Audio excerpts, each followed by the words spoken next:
என் வீட்ல பிரபா, கதிர், சானு தான் என் சொல் பேச்சு கேட்க மாட்டேன்றானுங்கன்னா, இவனுங்க அதுக்கு மேல இருக்கானுங்க. நானும் டெய்லி பறி ஊத்தி வைக்கிறேன் சானுவுக்கு. இவனுங்க எங்கிருந்தோ வந்து விழுந்துறானுங்க. இவன வச்சு நான் என்னதான் பண்றது? இத்தனைக்கும் நான் டெய்லி கொஞ்சம் கொஞ்சமா வேற இவனுங்களுக்கு எடுத்து வேற வச்சுட்டுருக்கேன். பார்க்க பார்க்க அப்படியே எனக்கு குத்தலாம் போல தான் தோணுது. என்ன பண்றதுன்னே தெரியல. இவனுக்கு ஏதாவது சொல்யூஷன் இருந்தா கொஞ்சம் தயவு செஞ்சு சொல்லுங்களேன். கொல்லவும் முடியல, அடிக்கவும் முடியல. பாவமா வேற இருக்கு.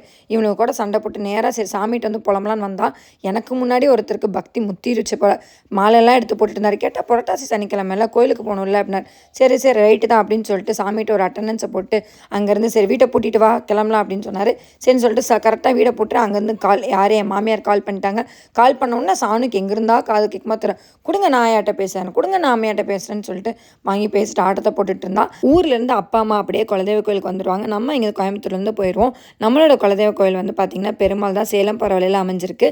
அது என்னன்னு பார்த்தீங்கன்னா எப்போயுமே வருஷத்தில் 2வது புரட்டாசி சனிக்கிழமை பயங்கர விசேஷமாக நல்லா பூஜை பண்ணி சிறப்பாக செலிப்ரேட் பண்ணுவோம். ஸோ அதுக்கு தான் கிளம்பிட்டோம். இந்த வாட்டி ஷாவும் வரான். எல்லாம் பூஜைலாம் முடிச்சுட்டு நல்லா சாப்பிட்டுட்டு லஞ்ச் முடிச்சுட்டு அவங்களுக்கு தீபாவளி பர்ச்சேஸ்க்காக சேலம் கூட்டிகிட்டு போகிறோம். கண்டிப்பாக அடுத்த ஷார்ட்ஸில் என்னென்ன பர்ச்சேஸ் பண்ணுன்ற சொல்கிறேன்.